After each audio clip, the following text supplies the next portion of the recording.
Okay, good morning and welcome to the second session of the Congress on the UNIDROIT principles on digital access and private law. Since one of the lectures is going to be held in English, please allow me to make this presentation or introductory remarks in English. First of all, I would like to thank Professor Pastor and Professor Moran for inviting me to participate in this Congress. As a real outsider that I am in these areas, I feel very honored to be here today. Well, I feel very honored and a bit overwhelmed because they did not only ask me to chair or to moderate a table, but they gave me the head table or table of honor. Since today, I am going to share this table with the two main responsibles for the UNIDROIT principles, Professor Kanda and Professor Ignacio Tirado. Well, even though that I know that their CVs are available on the web, I consider that they well deserve to be spoken aloud, to see the importance and relevance of the two figures that we have here in the table. So, Professor Hideki Kanda is Professor Emeritus at the University of Tokyo. He teaches commercial law, corporate law, banking regulation, and securities regulation. He has also been a visiting professor in several American universities, such as Chicago Law School, Harvard Law School, and the University of Pennsylvania. He has published several articles, and they include The Anatomy of Corporate Law in 2017. Well, Mr. Kanda is the chairman of the Finance Council of the Financial Service Agency of Japan. And in addition, Mr. Kanda is a member of the Board of Trustees of the UNIDROIT, International Institute for the Unification of Private Law, and he has been the chairman of the UNIDROIT Working Group on Digital Access and Private Law. He's also a member of the American Law Institute and a member of the European Law Institute, a member of the European Corporate Governance Institute, an advisor to the Institute for Monetary and Economic Studies of the Bank of Japan, and a consultant to Nishimura and Asahi in Tokyo. And Professor Ignacio Tirado, as we all know, he's the Secretary General of the UNIDROIT. Even though that's very important on itself, it's not his. He has a very extensive and rich CV and very multifaceted. He is professor of commercial law at the University of Autónoma in Madrid, expert in commercial, corporate, and bankruptcy law, and has worked as a senior legal consultant at the World Bank. He has also provided consulting services for the IMF on insolvency-related issues and for the Asian Development Bank on commercial and legal reform. He's a founding member of the European Bank Institute, an international fellow of the American College of Bankruptcy, and has served as well as a director and academic co-chair of the International Insolvency Institute. You see what it was important to make the CVs displayed. So I think that we are going to do now, I'm going to give the word to Professor Hideki, and we are going to make the two lectures. And you have like 30, 40 minutes each, and after that, we can open a time for debate and questions. Okay? So, Kanda, the floor is yours. Yes. Thank you. Thank you very much, Professor Seitz, and good morning. I would like to express my deepest thanks to Professor Pastor and Professor Moran and all of you for this very precious opportunity for me to be here and speak before such distinguished colleagues and professors in Spain. I was frightened indeed by so many distinguished professors in Spain, and usually this doesn't happen in Japan, as far as I know, but those people, probably 10 to 15 people might attend a couple meetings like this. However, even when it comes to conferences like this, but it's just amazed by so many professors just work together on this particular project. I was very, very impressed. So for today, I would like to speak about three matters indeed. One is the characteristics or features of the UNIDROIT principles on digital assets and private law, and the second is the essence of our principles, and the third is how our principles are useful for various jurisdictions. So the next slide I will skip. This is talk about what the UNIDROIT is about, and then the next slide, this is the history of our project on digital assets and private law. The project was indeed here launched in 2020, and finally the principles and commentary were officially adopted by the UNIDROIT Governing Council, which is the decision-making body, in May of last year. Let me move on.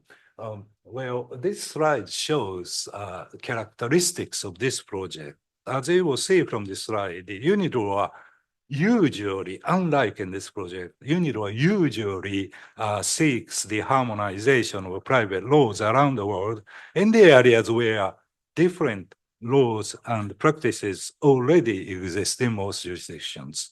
In contrast, in our project, in this project, and these assets, no established laws or practices exist in most jurisdictions, especially did not exist in 2019, 20. And indeed, they are developing, or they were developing, if I may say so. And therefore, our project just sought a new set of principles almost from scratch. Well, indeed, in most jurisdictions, private law rules on digital assets are often unclear and have been producing legal uncertainty and preventing efficient commercial and financing transactions.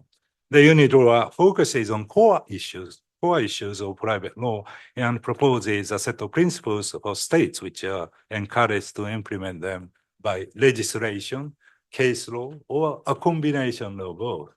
By focusing only on core issues, our principles permit states flexibility in developing private law rules in this area. Also, I must say, in this area, public regulation, the regulatory law is quite important. However, the certainty of private law rules is vital, I believe, for the stability of financial system and markets. And therefore, an optimal combination of private law rules and public regulation should be explored. That's my view. So my second part of presentation, the essence of UNIDROIT principles, I'd like to explain the basic features of these principles. So today I mentioned principle numbers, indeed, for your convenience, in case you want to look at the official UNIDROIT documents. You already worked on the documents. So, but please disregard the principle number I mentioned if you are not interested. I do not show principle numbers in my slides moving forward, except with some exceptions, but next slide indeed shows the principal numbers. These are, of course, the entire landscape of principles we do have. We offer 19 principles. Principle 1 says that we did, like you already discussed yesterday, we deal with private law issues only regarding digital assets. In other words, we do not deal with public regulation. The principle 2 is an important provision in two respects. First, the principle 2 defines the scope of the subject matter of our principles. That is, the principle 2 defines digital assets we deal with in our principles. Well, if you have time to please see principle 2 has paragraph 1 and paragraph 2, which I will come back in a minute. The second point is that the principle 2 implies our principles are not intended to cover all private law issues in a comprehensive way. Rather, our principles are intended to offer principles on core issues only. The reason is that we believe that those core issues are the legal issues on which people dispute, litigate, and go to court. In other words, we think a modest approach would make sense. We intend to enhance legal certainty while giving states flexibility in preparing their own rules in this area. The principle 2, paragraph 3 uses a notion of principles law as a technical notion to mean that the part of the relevant law of a state which implements our principles. The remaining part of the state law is called other law in our jargon by principle 2, paragraph 4. As I mentioned before, our principles address only core issues. States are encouraged to implement our principles, and states may implement our principles in any form, again, by legislation, by case law, court decision of the interpretation of the existing law, or a combination of both, that is, the legislation plus and court decisions. Going back to the definition of digital asset, principle 2, 1, and paragraph principle 2, paragraph 1 and 2, indeed, should be read together. In short, we define the digital asset we deal with to be an electronic record which is capable of being subject to control. A little bit difficult for me to pronounce, even in English, it's going to be controllability. It's called controllable in the US, but I think this time decided to use the British English. So linguistically, we will not be able to use the word controllability, or controllable electronic record or something. So we say an electronic record which is capable of being subject to control. Well, two keywords, of course, are electronic record on one hand and control on the other. So in reverse order, the control you already mentioned yesterday is defined in principle 6. And it can be said roughly as a functional equivalent to a possession of tangible property. So it's like I have a possession, I possess this, my watch. It's like when it comes to intangible property, you can't say you possess intangible asset. Therefore, we use the notion of control. In most cases, you can call it exclusive control. And typically, if you have a private key to access to a blockchain network or a DLT, and then you have control as defined in our principles. I must emphasize that the notion of control in our principles, in a factual sense, not in the legal sense, we think this is better to capture this area and offer useful principles. But I have to say, like I discussed yesterday, I think the jurisdiction might want to use the notion of control in a legal sense. There we had debated this, spent a lot of time in working groups and drafting groups. Well, if you use the notion of control or any notion as a legal notion, you may be able to use the notion indirect. That is to say, do you have this direct possession? If I just deposit this to somebody else, then somebody else, a custodian, let's say, has a direct possession, but I have indirect possession. And this is a legal notion used in several jurisdictions, including Japan, by the way, and probably in Spain as well. So if we use the notion of control as a legal notion, we could use indirect control. In other words, if the client, the custody has control, direct control, then the client has indirect control. We decided not to use the notion of control that way because we thought it's better to use the notion control in the factual sense to give states flexibility to develop their laws on the basis of their culture and legal tradition. But feel free to use the notion control as a legal sense. Indeed, if I may add one thing about Japan, Japan is going to introduce the notion of control for the first time in the Japanese legal history next year. We will be implementing the ancestral model law in the context of bills of lading and warehouse receipts next year. Huge debate in the past 3 years, and we finally decided to use the notion of control for the first time in Japanese history. But it's a mixture of legal and factual notions. It's like in the ancestral and Rotterdam rules. Now, move to the next slide. Well, the principle 2, paragraph 3 uses the notion,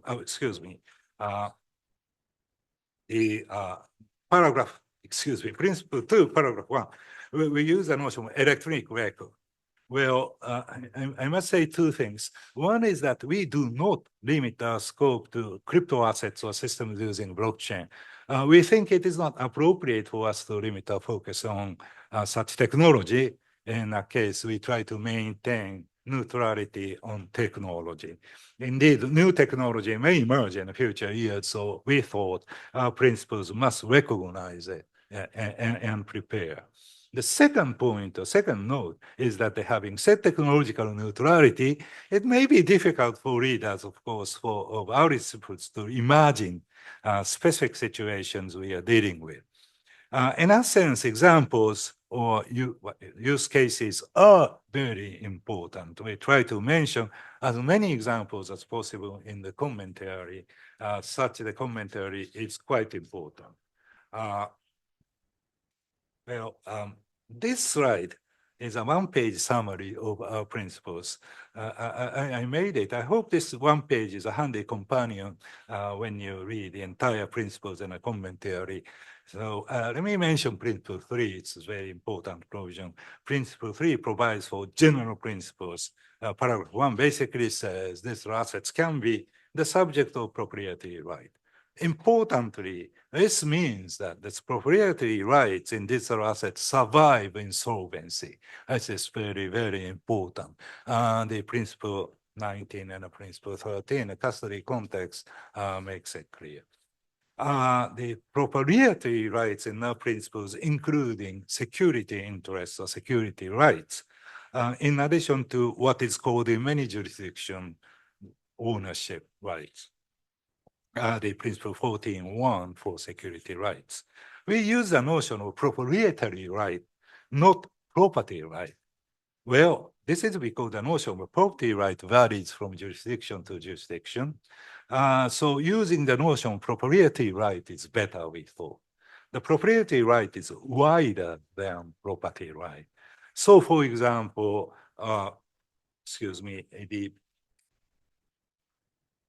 suppose that in some jurisdictions, a client has a claim against the service provider, often called an exchange, to deliver Bitcoin to that client. Such claim is legally characterized, suppose, as a personal right rather than a property right in a particular jurisdiction, if Bitcoin is subject to control under Principle 6, then our principles are expected to apply. So in this sense, we try to maintain neutrality on jurisdictions. I sometimes call it a functional approach, and I've been advocating this approach in the past 15 years or even longer than 15 years. The result is very important to harmonize, to be harmonized. How to get that result is delegated to the tradition of the particular or each jurisdiction on the basis of its legal tradition, culture, and so forth. That's doctrinal formulation or how to get to that result really is delegated to each jurisdiction. Now, the third part of my speech is to ask how the UNIDROIT principles are useful in jurisdictions. The core part of our principles is based on the notion of control, and our principles basically cover three typical situations: outright transfer, custody, and secure transactions. Now, so for example, an outright transfer of digital asset. If person A has control over digital asset and transfers that digital asset to person B by means of moving control, the person A loses control and the person B obtains control. It's exclusive control. Well, and no one else has control over this digital asset. Legally, this means that if person A has a proprietary right, and then in usual cases, person A transfers its proprietary right to person B. I said, if person A has a proprietary right, and in usual cases, well, this means that the hacker, for example, does not have a proprietary right, even if the hacker has or hacker obtains control. So a change of control over digital asset from a hacker to its transferee, it does not transfer the proprietary right of the digital asset, except that the transferee may benefit from what is provided by Principle 8, innocent acquisition. Well, indeed, except for Principle 8 and Principle 9, our principles do not offer rules in relation to outright transfer, and many issues are delegated to national law or other law in the jargon. In contrast, indeed, our principles do offer rules for the grant of security rights. I just want to say one or two things that after listening to your very interesting discussion yesterday. One is the notion of resulting digital asset. The resulting digital assets is not intended to cover the situation where the blockchain tree is divided into trees, two trees, and the question is whether the original Bitcoin is the same as the new Bitcoin that is just emerged. Japanese court cases are very well known, at least in Japan, and the court says, no, they are different. The new Bitcoin is different from the original Bitcoin. The case, of course, is the evolved situation where clients try to get their Bitcoin back from the insolvent custodian. However, it's a new Bitcoins were deposited. Well, rather the resulting digital asset notion try to cover the very basic situation. In this case, it's outright transfer. In other words, the person A's Bitcoin is not, legally speaking, may not, I would say, be equal or the same as the Bitcoin that the person B obtains. Because what you say, what you get in the blockchain network is what we call UTXO. That is to say, the person A has 100 Bitcoin, and then if the person B, after the transfer, uses his or her own private key and accesses the internet, that shows 100 Bitcoin in person B's wallet. So we were not entirely sure whether that 100 Bitcoin is the same as the person, although legally, again, it's person A loses or distinguishes its 100 Bitcoin, but that 100 coin may not be the same Bitcoin as the Bitcoin that the person B obtains. And therefore, we decided to use the notion of resulting digital asset to cover this very basic situation. In other words, what happened if the trees divide? Well, we do not deal with that issue. It's a matter of interpretation of the law or other law in the relevant states. One more thing, if I remember that yesterday people talk about control notion, I will not have time to discuss this. However, we use the notion, of course, control, but it does not mean that the only one person has control over the particular digital asset. 2 persons, 3 persons can have the, what we call joint control or shared control on the same digital asset. For example, the creditor and the debtor may have the arrangement where both creditor and debtor has private key. Yeah, we call it multi-signature arrangement. Unless these 2 private keys are used, you have no access to the blockchain network. In that case, of course, both the creditor and the debtor have a private key, that is to say, have control, what we call joint control or shared control. Similarly, in the custody situation, the custodian does have control, but the client does not. In theory, you can make an arrangement between the custodian and the client, and we have some sort of shared control, but we do not mention this. We decide to be silent about this situation as opposed to debtor creditor situation where we have a long explanation and a commentary because it may confuse readers. So we thought it's better not to mention this joint control in the context of custody. That's a decision we made ultimately. So, now about secure transactions, same slide. A person A as a debtor can grant a security right in the digital assets to person B, the creditor. How? Well, person A gives control of the digital asset to person B, so the person A loses control and person B obtains control. As a general matter, this is enough for B's securities interests to be perfected, i.e. to be effective against third parties, Justice Principle 15.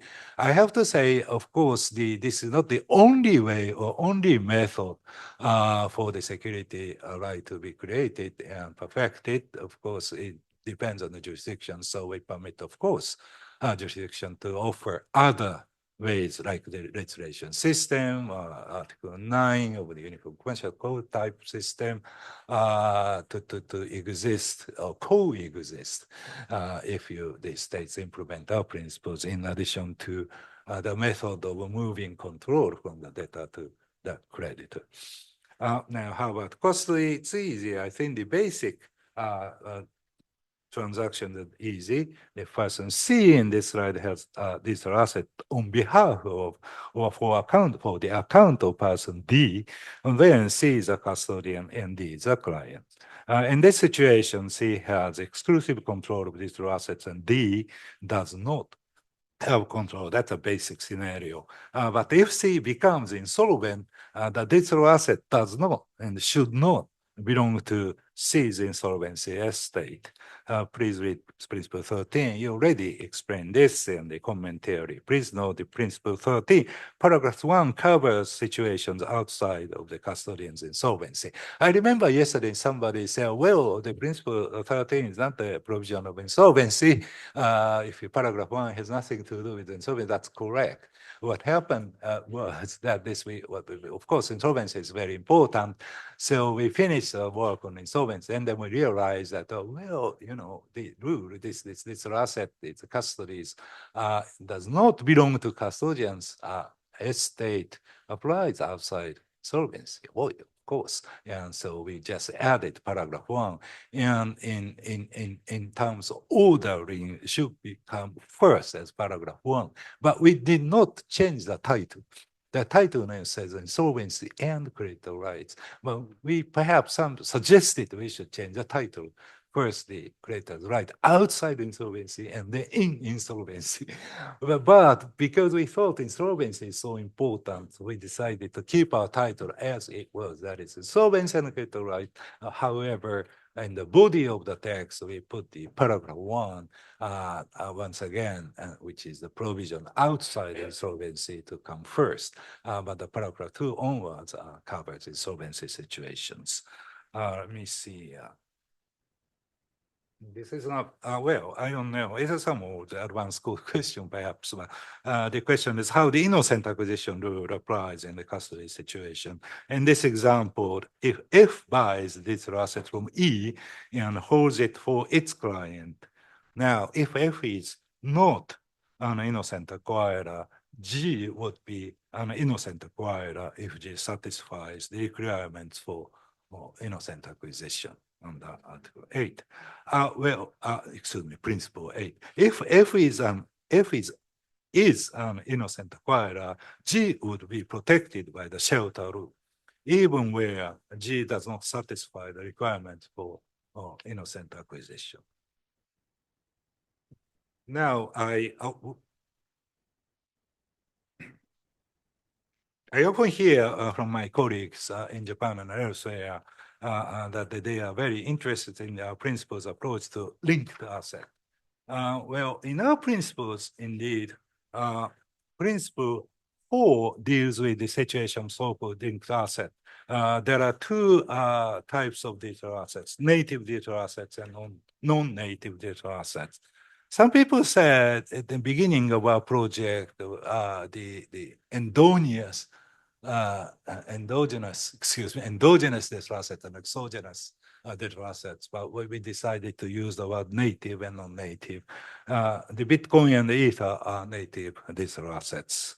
In contrast, there are non-native digital assets. There are many. That is to say, the value of digital assets are linked to the value of other assets. Examples are, of course, stable coins, non-fungible tokens, security tokens, and so forth. The basic legal rule, well, the Article 4 is silent, delegated the rule to the other law. However, I think the basic rule is the following. A transfer of a non-native digital asset does not automatically lead to the transfer of the target asset or the linked asset, unless certain exceptions apply. So a transfer does not automatically, legally lead to the transfer unless certain exceptions apply. Exceptions are important. Well, exceptions are where either special legislation or a contract by the parties under the existing law creates such link legally. Similarly, custody of a non-native digital asset does not automatically lead to the custody of the target asset, unless, once again, exceptions apply. So our approach is our principles do not offer principles concerning the legal nature of the link itself, Also, our principles do not offer principles concerning the legal effect on the linked assets when the digital assets transfer, for example. And those issues are delegated to the law of each state, or in our jargon, other law. The commentary indeed explains the details using various examples, so I recommend that you read the commentary carefully. I have to be speed up a little bit. I believe this commentary is useful. States should develop laws and or regulation concerning the link and the target assets. To do so, the examination of laws and regulation in each relevant jurisdiction will be very important. Well, I'm not sure I may skip next 2 slides, but you might be interested. So this is how we should view the area where written documents called Wertpapier in German have been dematerialized. Examples are checks, promissory notes, investment securities such as shares on bond of companies, or transport documents such as bills of lading and warehouse receipts. Well, in many jurisdictions over the past years, these documents became paperless, and it was often, not always, done by special legislation. And the fact is, special legislation for investment securities as a historical matter occurred before blockchain technology was introduced, whereas trade documents still may take some time. Therefore, they tend to, of course, depend on situation, jurisdiction, and so forth. They may happen during or after the blockchain technology was introduced.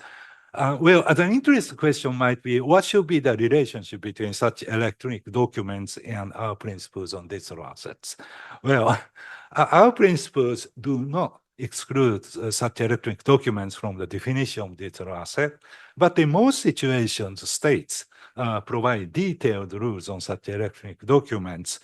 So in that situation, such special rules apply.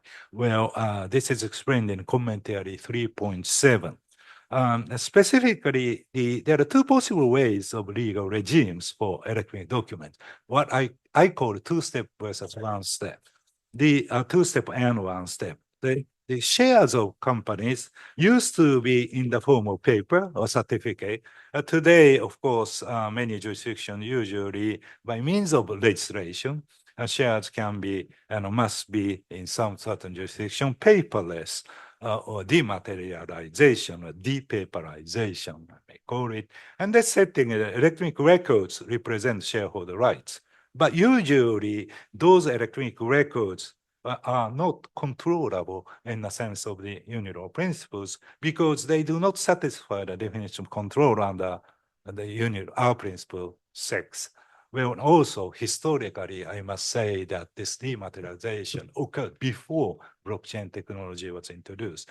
This is, of course, this is the case in Japan, by the way, that may be subject to debate. Well, now, the second step may happen, that is to convert such non-controllable electronic records into controllable electronic records, tokens, simply. So we have 2 electronic records of digital assets, controllable electronic records and non-controllable electronic records. This is called tokenization of shares. Well, in this situation, controllable electronic records and digital assets are, controllable electronic records are digital assets, of course, under the UNIDROIT principles, but the link between the controllable electronic records and non-controllable electronic records must be taken care of by other law or national law in order for the entire scheme to work legally. Last week, indeed, I happened to visit Luxembourg and participate in a conference there. The Luxembourg enacted 3 pieces of legislation in the past years and in this area. My understanding, and they took 2-step approach for the bearer securities and bonds, and they took 1-step approach for equity registered shares, in other words, non-intermediated shares. That is to say, they already have legislation to dematerialize all corporate securities. And so for the bearer securities, bonds, then enacted a new legislation, 2-step approach to permit tokenization like this. However, for the registered shares, it's not not intermediate, excuse me. And therefore, they already had legislation for dematerialization, but they switched or moved from that legislation into digital or the new legislation, which is substituted. It's a substitute. It's a one-step approach to the controllable electronic records. I may be wrong, but that was my understanding. And I was very interested in Luxembourg's approach. By the way, the Luxembourg also is now working on the amendments to the civil code. It's based on the Code of Napoleon. It is very interesting. I mean, not so it may take 100 years, it may take 2 years, I don't know. But they say they are very hardly working on the possible change of the code to deal with this area, these assets. When it comes to trade documents such as bills of lading and warehouse receipts, generally speaking, as I say, the dematerialization have been taking place rather more recently historically. So one step, dematerialization might take place more popular. Of course, depends on the states and situations. That is to say that the controllable electronic records are recognized usually by national legislation, that's which Japan is going to do next spring. And such electronic records represent the rights in goods in a warehouse, for example. Well, in this situation, while the electronic records are within the definition of our UNIDROIT principles, national law usually provides comprehensive rules, and if so, such rules apply.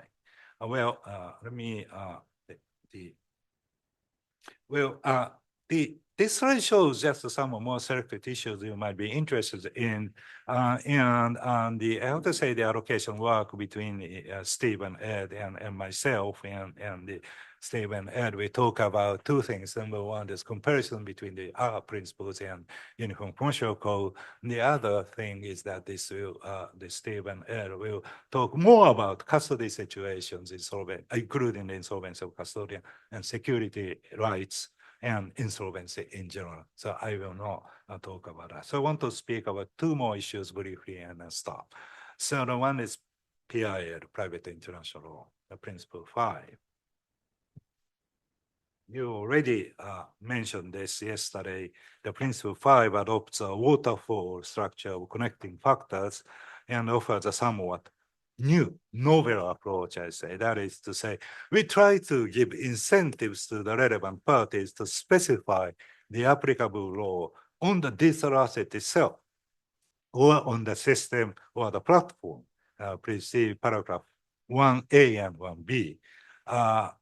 Well, it says that the digital assets or the system can specify the provisions of our principles in addition to the domestic law of the state. Today, this is not the case in the existing practice. Well, so that's why I said we try to give incentives to the relevant parties and our approach is novel. Well, our intention is to ensure legal certainty. One important point is that our rule takes a functional approach. Here, it means that the idea that the applicable law should be easily known to the parties who enter into transactions involving digital assets. I might say probably some more, but under Principle 5, if the applicable law is not supplied by the digital asset itself or by the system, then paragraph 1C applies if there is an issue of the digital asset. The issue is defined there. I will skip the details. If none of those paragraphs or subparagraphs applies, then paragraph 1D says that in short, the applicable law is our principles. More accurately, our principles says that the foreign state can specify provisions of the law of that state and the provisions of our principles as the applicable law. Well, one important point is that the applicable law determined by paragraph 1 would govern all proprietary issues in relation to digital assets, not limited to the proprietary issues covered by our principle. The chapeau paragraph 1 clearly states this. This is a very important part. And paragraph 2D is also important. It says the applicable law determined by paragraph 1 applies to all digital assets of the same description. Well, same description is what? Well, is explained at the commentary 11.6. Same description means digital assets being treated by market participants as fungible. Well, now I have to say two carve-outs, exceptions. One is paragraph 3 and 4, regards determine the applicable law to the issues in the custody situation that are addressed in principle 10 to 13, in paragraph 1 or 2 or principle 5 does not apply. Instead, the rule of PIL described in paragraph 3 applies, which I skip. The other carve-out exception is found in paragraph 5. The PIL rule, paragraph 1 and 2, does not apply to the issues of third-party effectiveness and priority in relation to securities rights, where security rights operate under systems other than control, namely typically a registration filing system. For those issues, the applicable law is determined by other law. Other law here means the PIL rule in the forum state. Many existing international instruments say the location of a transfer law or grantor is the connecting factor. Now, the other thing I just want to mention, sorry, I'm taking probably longer time than I should, an update of a project. The two typical enforcement situations involving digital assets are the following. The first situation is that the general creditor obtains a court judgment against the debtor and attempts to seize the debtor's asset, which happen to include digital assets. Well, the second situation more straightforward, that the creditor who took the debtor's digital asset as a collateral, well, attempts to realize its security right, where the creditor tries to sell the digital assets so as to satisfy its own claim. Well, the UNIDROIT digital assets principles do not provide specific rules on this issue, except on Principle 17, and delegate the issue to each jurisdiction's national law or other laws, Principle 18.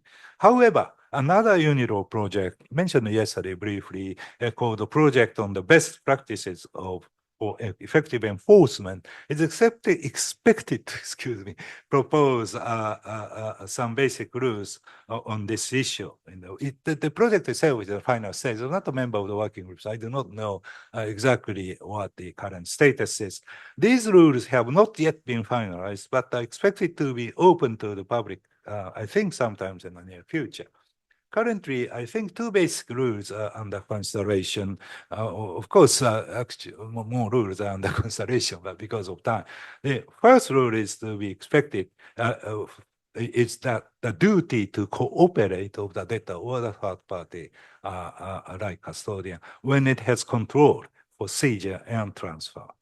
And the second rule is about sanctions. I think I will skip the explanation on the slide. Now, I will probably not have time to explain what's going on around the world. You know, the United States, the United Kingdom, you heard yesterday that the bill was introduced to Parliament September, and they are creating the third category. There's a heavy discussion in the UK Law Commission whether this asset for how to deal with, the writing, they have the writing remedy, writing shows in action, and finally they are introducing a new notion in the third. That's the approach in the United Kingdom. And these reforms, of course, are consistent with our UNIDROIT principles. In Japan, well, a little bit behind the schedule aside from those three documents. I will skip this. However, well, generally speaking, in Japan, the civil code does not offer any specific rules on digital assets. And it is generally thought under the current civil code that the ownership right is not recognized on intangible assets. So it is not recognized on digital assets themselves. In other words, no ownership right is recognized unless you introduce special legislation. On this base, what Japan did in the past years was to amend its regulatory law and to deal with the problem. I will explain it in these two slides, so I will skip them. Now, one was on the financial stability. I do banking regulation and other things. So for the stability standpoint, we have a finality issue. The finality is very important for the stability when the digital assets are used as a means of payment rather than the subject matter of investment. And in that case, the couple of levels of finality here, the UNIDROIT principles of level 2 finality in my words. Now, conclusion. There are many interesting and sometimes difficult legal issues that are likely to arise in relation to digital assets in the coming years in many jurisdictions. Legal certainty will be fulfilled by new legislation, court decision, or a combination of both. I believe that the UNIDROIT principles on digital assets and private law are helpful for all jurisdictions to examine this area and think about the proper interpretation of their existing private law and the need for new legislation. And finally, I have to say, I just mismanaged my travel itinerary, then I have to leave after the Professor Tirado's presentation, then apologize. But if you have further questions, please stay in touch. And we have some question time, indeed, after our presentation. But please stay in touch and send me emails. That we'll be happy to continue our dialogue using Zoom talks and others, and it's very easy. So it was my big honor and to be here today. And thank you very much. I will stop here. Thank you very much.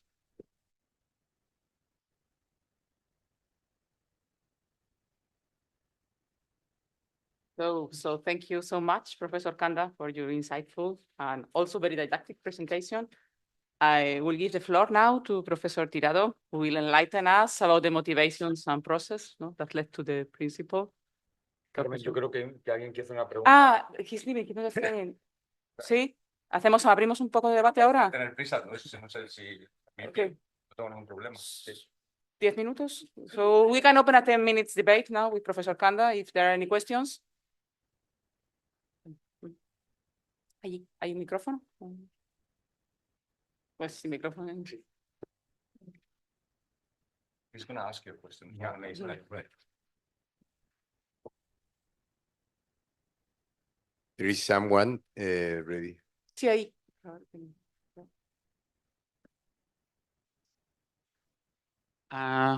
Thank you. I have a question for Kanda Sensei, if he's so kind to answer this. I am not an expert in UNIDROIT. I am an expert in technology. So my question is innocent, I believe.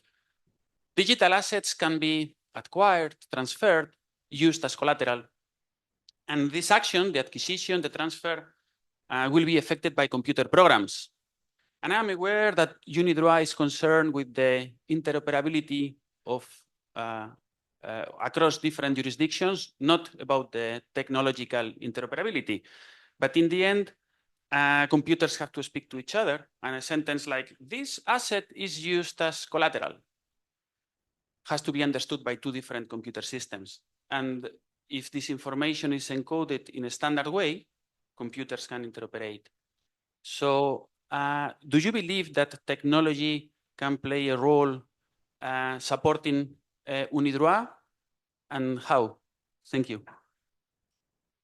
Thank you very much. It's very important, I think, the question. And then I want to show two things. Number one, it's more general, which it means that I'm not responding to you directly. More general question is in those computer world, everything is automatic, it's automated, so program-based. Yeah, well, in that case, whether we need any legal rule. Indeed, when the blockchain was first created, those people are generally the people anti-state, what I call that is, we don't need any help from the state because we do everything within the network, computer network or the blockchain, and therefore if litigation disputes occur, the programs are solved, so we don't need for the law to recognize property right on anything because we will protect ourselves within the computer system. Now, in reality, however, what we observed was that people just went to court. And therefore, we need some rules and the judges must apply rules to resolve the dispute.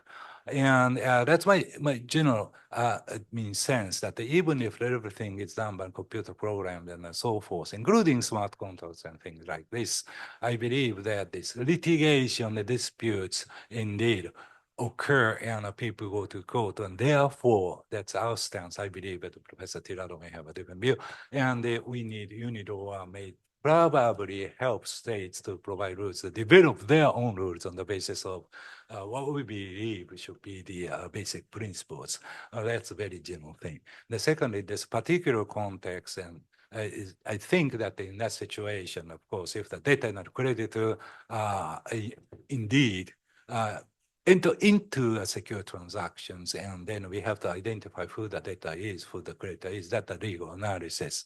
And that's how the UNIDROIT principles apply to the particular context that you describe.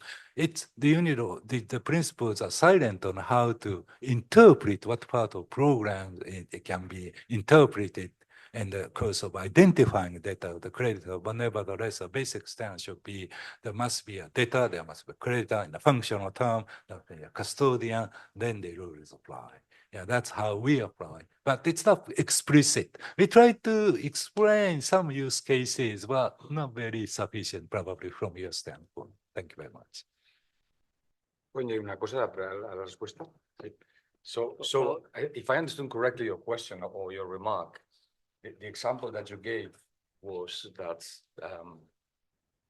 computers need to talk to each other, and it can get more complicated if what you are doing is not just transferring an asset, a digital asset, but rather creating a security interest, therefore using it as collateral.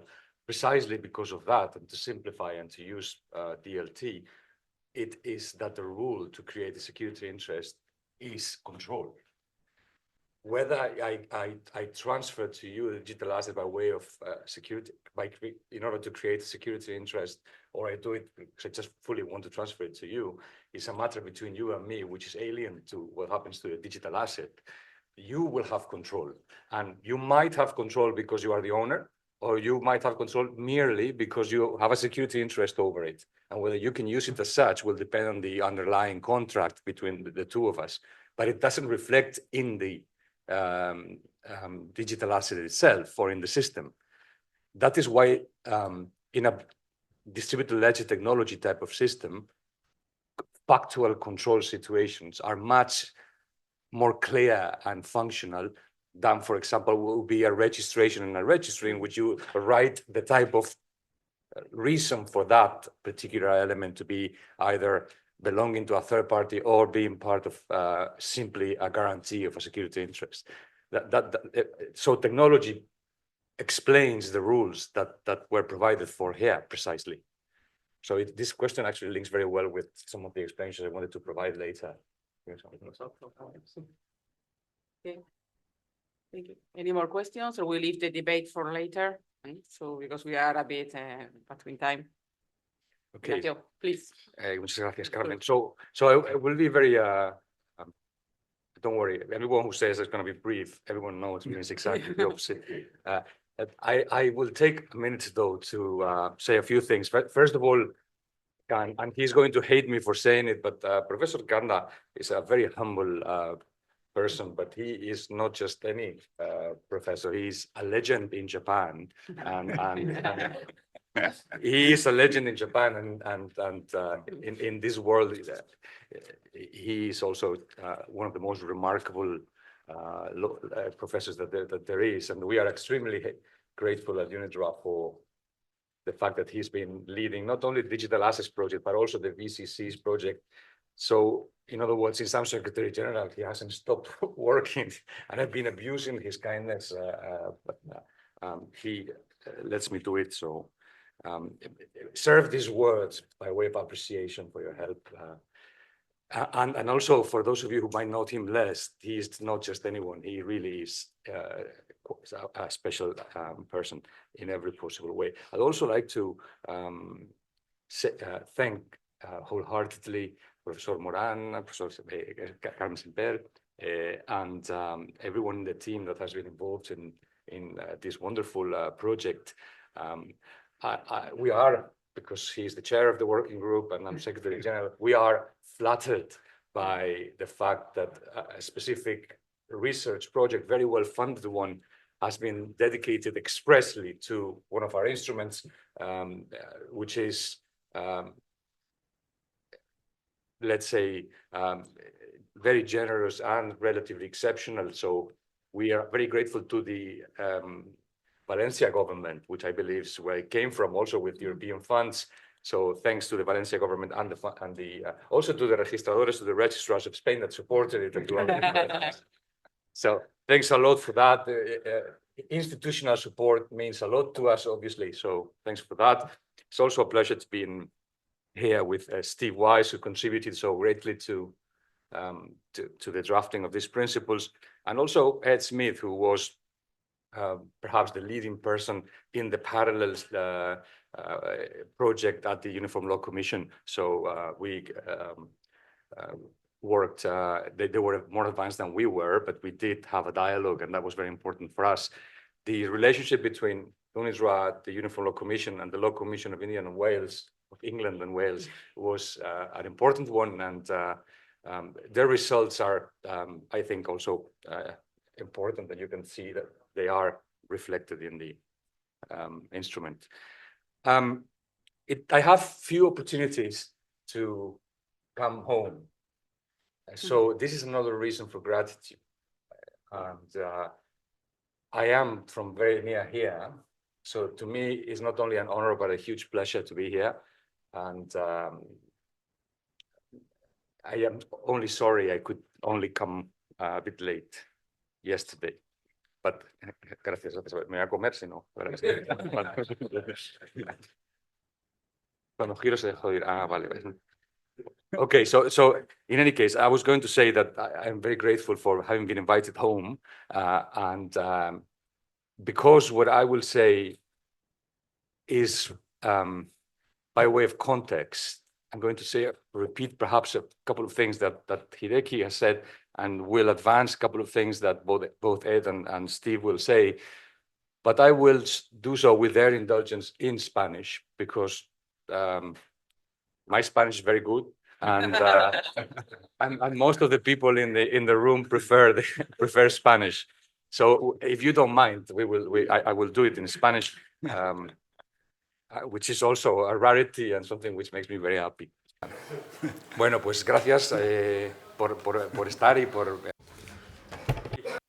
Thank you for being here. I see lots of friends and colleagues around me, and I'm very, very grateful to be able to make a more institutional presentation on these principles. I think that the context that I'm going to give you can help to understand why the rules have been drafted the way they have been drafted and the reasons behind it, because the idea was not to give like complete regulation of transactional private law aspects about digital assets, but to complete the legal system to ensure that where there is a legal system relatively developed, just by adding some specific rules coming from specific technology, it's enough. So I'm going to talk about UNIDROIT a little bit on the instruments we have, because I think it's very important for general understanding. Someone from Valencia, please allow me to render tribute to the people that are not here anymore and that have suffered so much owing to the floods that we've suffered a little bit north from here. Someone from Valencia, I lost a relative back in 1957 in another flooding episode, not in this situation, but my uncle, my aunt, and my cousin almost lost their life.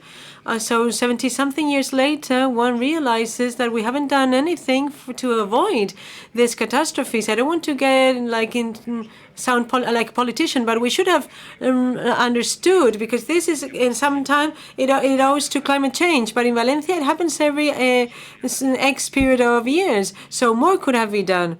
So I'd like to render tribute to the victims and missing persons. For me, it was very difficult to wake up on the other end of the world and see that I had 272 messages on my phone.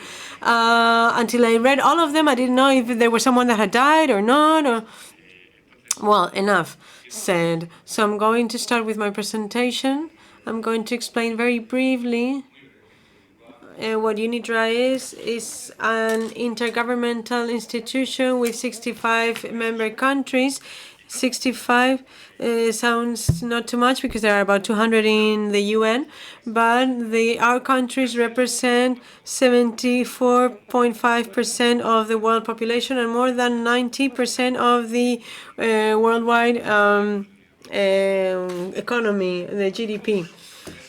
It's not all of them, it's like a third of the countries, but they are very important worldwide. And it's an organization that emerged at about, it will be 100 years old in 1 year. So there's only one other organization in the legal rule of law that is 100 years old. Our sister, the Conference of The Hague for Private International Law. The law of the Secretariat is a permanent bureau, because for a long time it wasn't a permanent bureau, but it was something that disappeared and appeared.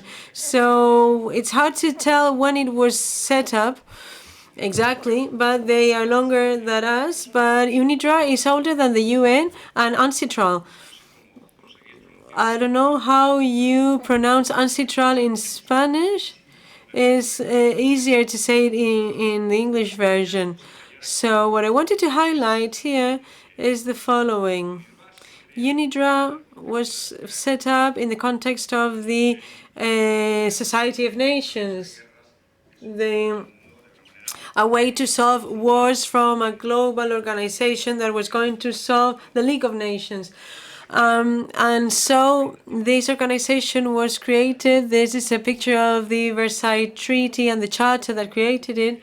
And the idea to create a discussion forum to prevent wars from happening, and by creating satellite organizations that were set up, like the Health World Organization, the ILO, and the International Institute for Private Law, UNIDROIT. These are the main organizations. 3 of them were included in the UN, and that's why we see them now as part of the system. UNIDROIT, owing to political reasons, is an international organization that is separated by the Italian government in 1926, and then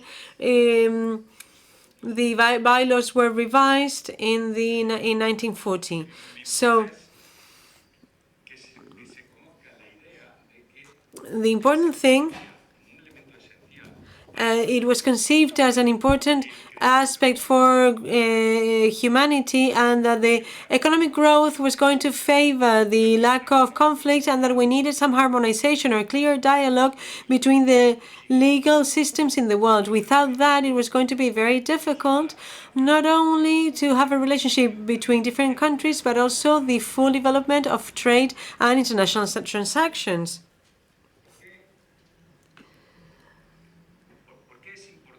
Why is this important? I'm explaining all this because it is relevant for the type of instrument that we apply. Why is this important? The reasons, of course, harmonization favors economic growth. This is something known. If legal systems are similar, the cost of transactions when investing are lower. If you want to invest in a different country and the legal system is similar, well, there's no doubt that you're going to invest less in getting to know the risk of the investment. And legal certainty of harmonization allows for the ex-ante analysis of costs, profitable costs. There's a whole economic theory about harmonization being positive.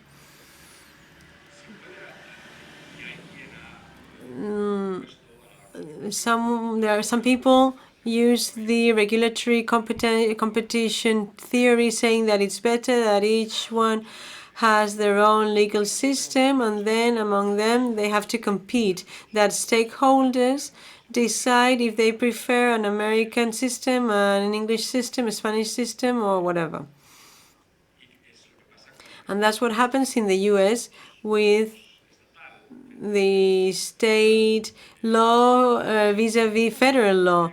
Everyone knows California, New York, and Washington, or the Columbia District, but who knows Delaware? Who's been to Delaware?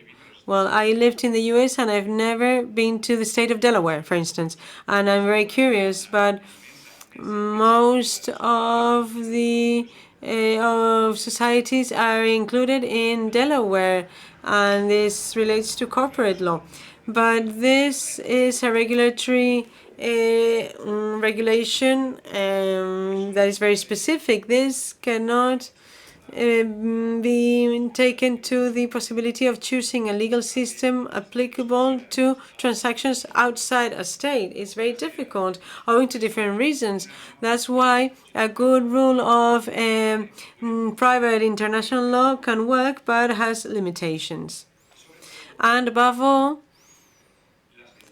the advantages of regulatory competition are foreseen or incorporated to the methodological process of determination of normative instruments in UNIDROIT. Why? Because the methodology followed in UNIDROIT is to find experts from all over the world that have and bring on the table the best practices that exist in all models of civil law, common law, but also within civil law, the different varieties, and within common law, different varieties. We invite the industry, the public sector, the private sector, users, those who should use the corporate regulation applicable in a particular case, take their arguments at the moment of drafting the rule or the regulation. It's, for instance, the loss of resources disappears, involving the path towards a monopoly, or several groups in research to get a patent. Only the one achieving it get the benefit, the rest lose their investments. In this case, it will be the same thing. If you choose corporate regulatory competition, the same happens. So this methodology allows you to put all the models in a box and use them and choose them ex ante. There is a consensus as to the one that is going to work the best. And so regulatory competition is comes in the regulatory process of the rule or regulation. So this is a way to prevent wasting resources. This is why these instruments are considered best standards by the relevant bodies. How do we incorporate these best practices? There are different ways. We want legislators to incorporate them. Otherwise, in many occasions, the private sector includes them in contracts, chooses the principles as something to be applied, and then there's an osmosis process. Ancitral, UNIDROIT, principles that are discussed at universities, that are addressed in books, judges are quoting them. This is assimilated in a legal system, which is difficult, but at the end, they are used quite a lot, not only in vulnerable countries regarding regulations, but in more developed countries. From now on, I want to say that nothing that UNIDROIT does on Ancitral, theoretically, is regulatory. What we do is private law rules. That is very different. So I see here big experts in regulatory law. I see Reyes, the rights of the markets. Well, it's completely outside what we do, because that's the modification or the limitation of the private law systems that we regulate. So what we say is that if there is no regulation necessary, this is the system, and then the regulator comes and regulates it. These are not incompatible things. Both have to work jointly. That's the idea. And this is very important. And if I have time, I'll explain why. Because there was a problem with the termination of Principle 5 between the French government and, I don't know if you've talked about this, but it was a problem of misinterpretation of these systems, about the system, the nature of the system of the UNIDROIT principles or other cross-border body. Another item or point that is important to explain is why do we do soft law, most of us? Because the opposite is quite difficult nowadays. It's very difficult to have treaties of hard law. For instance, when I arrived, when I was a newcomer, there was a MAC protocol that was the fourth protocol of the Cape Town system about security rights for agriculture, construction and mining. This is the fourth protocol of a system that has already been approved and that is known as to work perfectly well in many systems. And even in this situation, the negotiations lasted 14 years to achieve the approval. If instead of having something already regulated, we think about something that is related to technology that changes every minute, the possibility of passing a convention, a treaty on hard law on a matter that is changing and very technical is non-existent almost. So this explains why there are fewer and fewer treaties. And what we have is the right of user. Treaties are an exception and refer to public law or to topics where there needs to be direct applicability regarding minors or things that cannot be left to the goodwill or the voluntary application of the parties. UNIDROIT moves towards soft law principles, and we think are more efficient because the negotiation is faster. In 2 or 3 years, we can issue a system with an adequate commentary, and the countries adapting them as their own legislation. So mentally, it's very important because the state is very vain, and the state doesn't want to commit to a rule that hasn't been drafted by himself or the country itself. So taking a rule that has been negotiated in an independent way and that is free for adoption as an internal law is easier than the ratification of a treaty. Figures, well, very briefly, the average time for a treaty to come into force is more than 7 years. 37% of treaties of UNCITRAL, 28 from The Hague, have never come into force. These are resources, public resources, that are being wasted. More than 50% of ratifications happen after 15 years from the application or the passing of the instrument itself. So the use of hard law in international area is turning to an exception, although sometimes it's essential. Another point.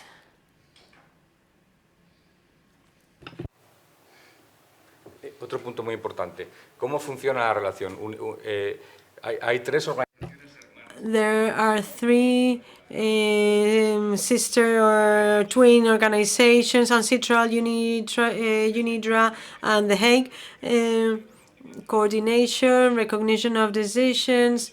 What we do is private international law, different rules. And between the work of The Hague and UNIDROIT, we don't have a full complementarity and we don't have any problems with them. We always have applicable ones because a rule of 19 principles. Well, with UNCITRAL, things are more complicated because we have the same scope and we have to coordinate ourselves. UNCITRAL has 70 member states, member countries, and we cannot do the same kind of work. We have to do complementary work, but we cannot do the same thing because we would be duplicating public resources. And this explains a lot of things regarding these principles.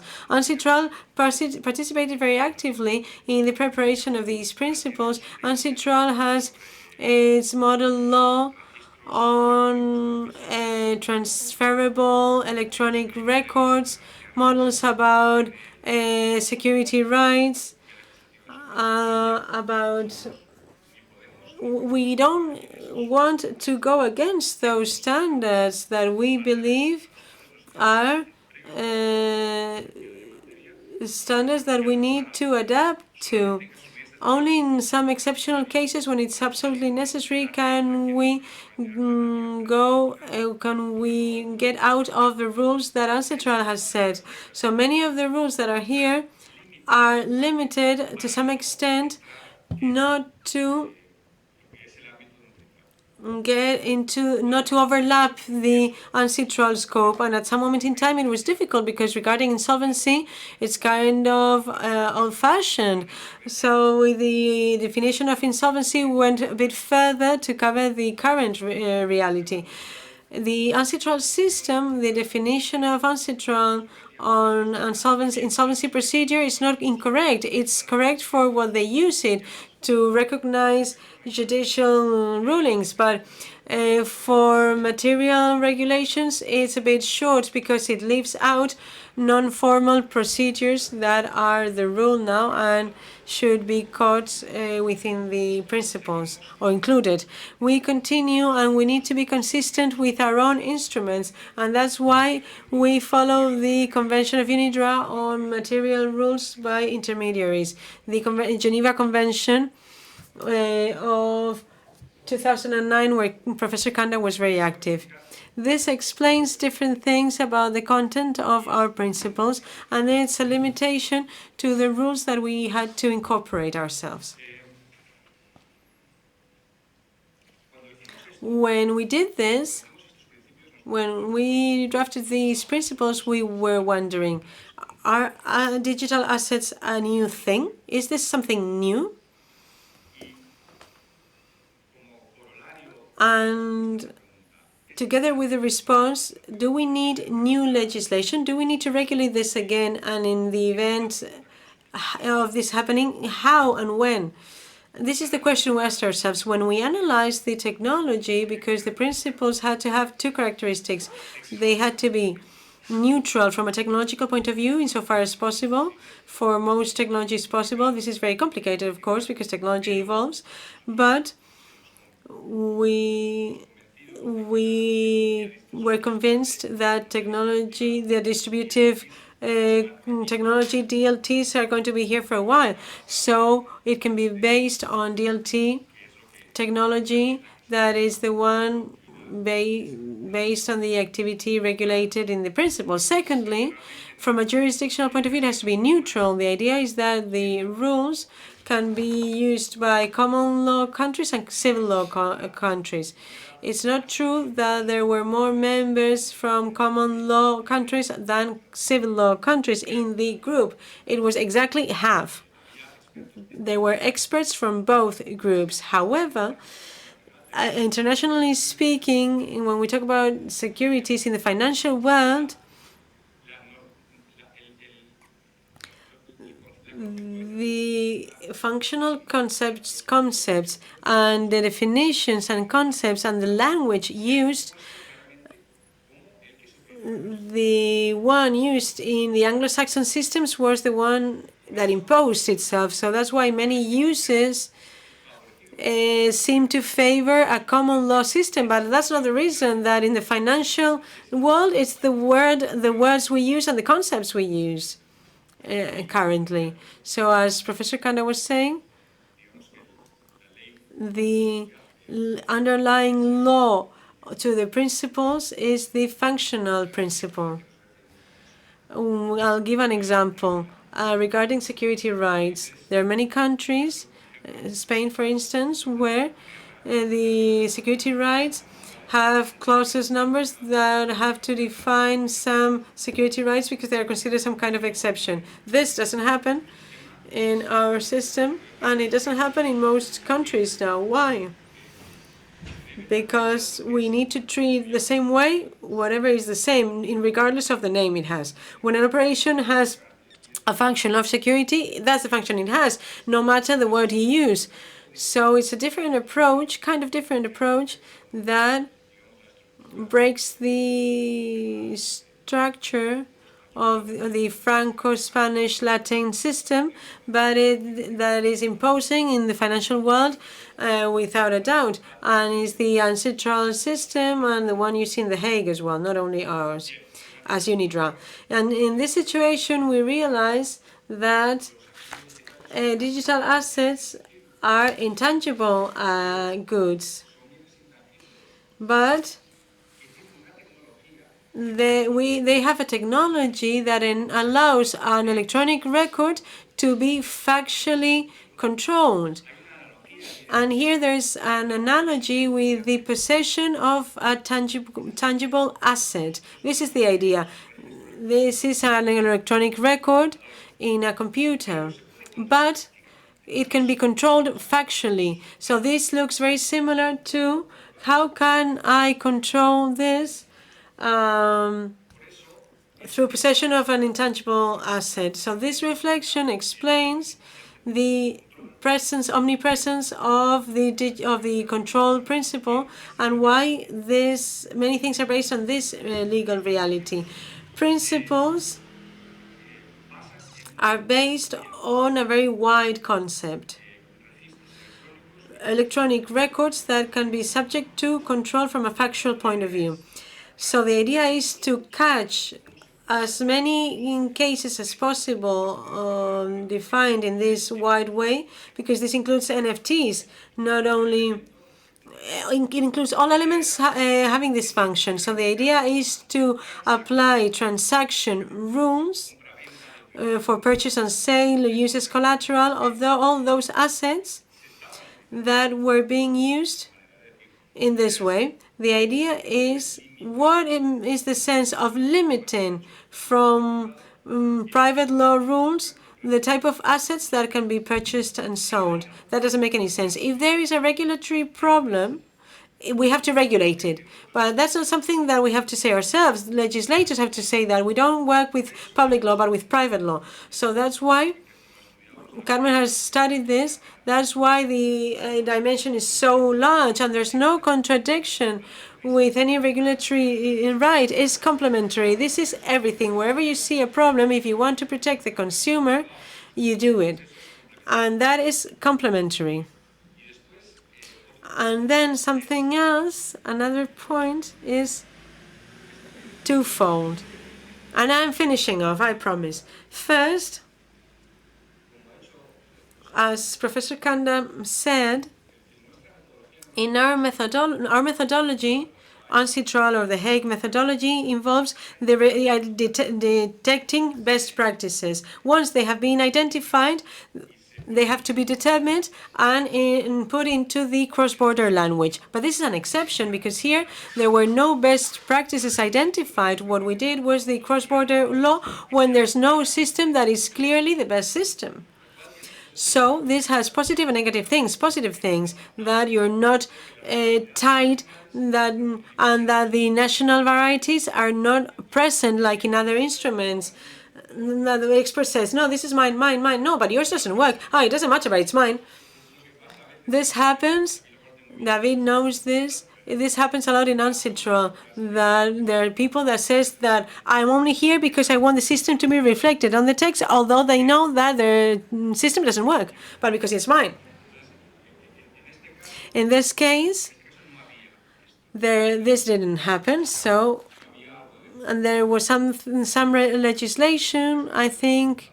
The Wyoming legislation was never so quoted. It was never so quoted because it was the only one that referred to this.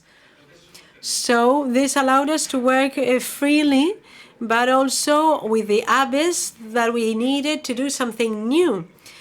According to us, this is the best thing we can do with this matter. Secondly, and very much related to what I was saying right now, we need to be modest, since there are no best practices, and private law is a system established in most countries and with enough rules.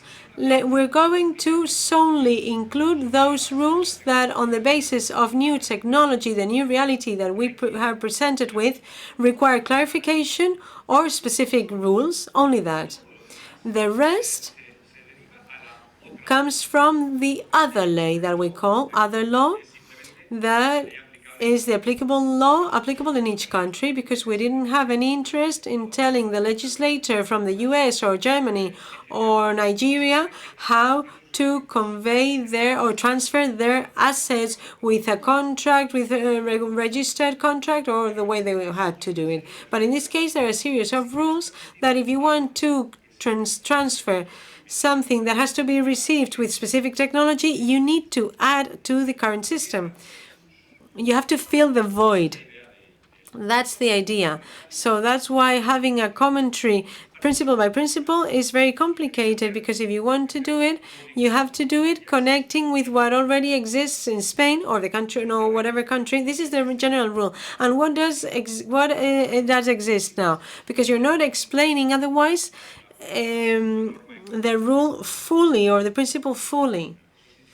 That is added work, but it's an extraordinary service for us, because the Spanish reader will not only have access to the principle and the commentary, there will be the system of the Spanish system that completes the insolvency of the custody, of their security right, etc. This is the idea, to be humble, but at the same time to be useful, or to try to be useful, with the certainty that the less we tell the legislator what to do, the better, because then there are going to be more possibilities of legislators incorporating this. This is a reality. This is our experts have decided that this is the best way forward. The principles have to be respected, and if you want to incorporate it, well, fit it in your legal system. And with this, we have it, and this is kind of the idea. So I have to finish off. I had lots of things to tell you, but I'm going to take a second to stop on Principle 5. Principle 5 is the applicable law. It was the principle with more discussion within the working group. Professor Kanda will remember the number of hours and hours. There were even position papers by experts in private international law for consultation. Principle 5 is a principle that commits to private autonomy, and it does so consciously, because it wants to instill best practices in the legal reality. Now, in reality, we know there's a fly around me here. I want to get rid of it. The idea that we have is the free will. How can we see this? In the platform where it's negotiated, the digital assets. So what some experts were saying is contracts creating digital assets and platforms don't have an applicable law often. Yeah, perfect. That's precisely what we were mentioning. When new ones are created, if countries had a rule like Principle 5, they are pushed to choose the rule that they want to choose. And when you push and pressure them to choose specifically a rule, they are accepting negotiability and the value of the digital asset in itself. So for sophisticated markets, this is something that generates incentives that we consider adequate. This is a waterfall system. We have the asset, the digital asset, the platform, then we go to the issuer rule. But many times we don't know who the issuer is, and sometimes it's like issuing bonds or shares of a company. It can be, but not always. This is a general rule, not only for some assets. And the definition included of the issuer is very important because it has to be an issuer that can be seen, openly seen, that where the address of the issuer is, there it has to be made publicly available. This is all thought, and we discussed it a lot, and it was not finished. It remained unfinished because the forum there remained open. Why was it not finished? Because we spoke with our sisters in the Conference of The Hague, and we said, let's do a joint project to finish this waterfall because they are experts in this. And we started doing it. And then the French government, this is public, these are public documents. They were not by then, but now they are. And the French government was involved in the UNIDROIT work group, together with the Ministry of Justice, Ministry of Finance, the Central Bank, and 4 experts from Paris, trying to block Group 5 and their incorporation to the Hague work. The Hague works through consensus. So a group can block a process. And we were trying to explain to them that their argument wasn't right. I was sent a formal letter and I responded with another formal letter, and up to 7 times we said there's nothing in these principles for the regulator not to include specific content when necessary. 7 times. They were not convinced, and therefore the joint project wasn't possible. But we don't know what's going to happen regarding Principle 5. That's the state of the art. And that's why I intervened. In private international law, things may evolve. If things evolve, adding criteria to the waterfall basis, we agree. If the idea is to modify the main rules, we will not agree. Why? Because if a sister organization wants to modify some of the regulations that we have created, we don't agree with that. And there are other countries that wouldn't agree with that either. So I hope we can reach an agreement. And I could tell you many other things, but I think I spoke too much. So thank you for your attention. Carmen, so we have run out of time, but I think it would be a shame now to miss the opportunity to ask. We have 5 minutes, 5 minutos. David, Carmen. Yes, perfect. One question? Are there any?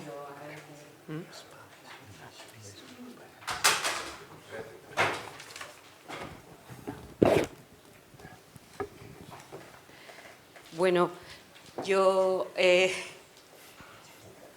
verdad es que no tengo preguntas. I have no questions. I just want to thank you. We are so grateful for having the opportunity to listen to both of you, because you are the masters of these principles, especially Hideki Kanda, the president of the work group. It's an honor. It's a great honor for us to have two people such as you to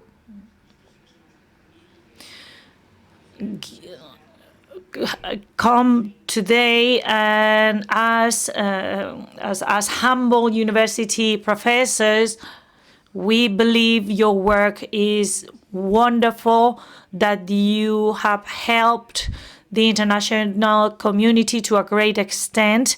We hope the international community can understand the message that was pretty clear, Ignacio. But you know that even in our own sector, there are people who have interpreted control from the incorrect point of view.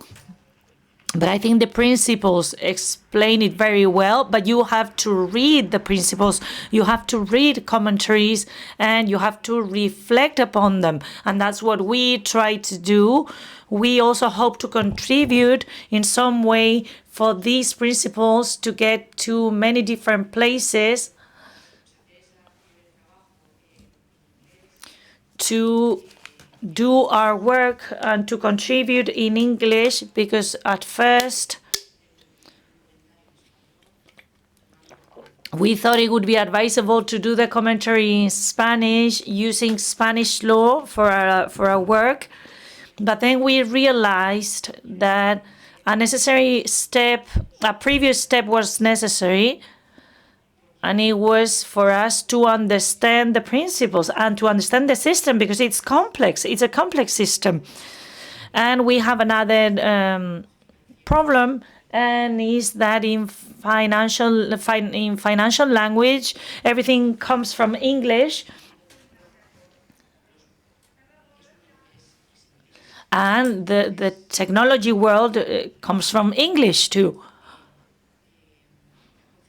So we add the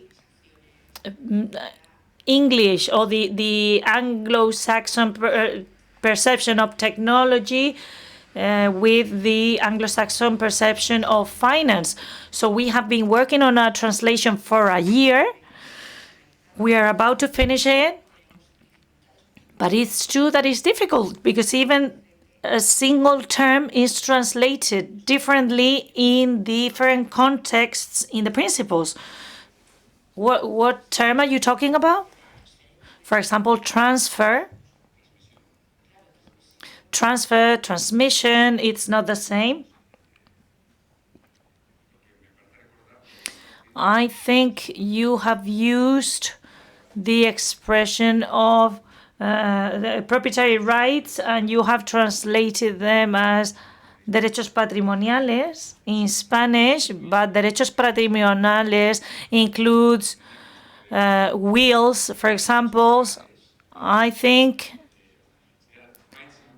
rights in rem in English would be translated into Spanish as derechos reales. We are scared of creating false friends. And the problem is that if you talk about proprietary rights, not ownership, not proprietary.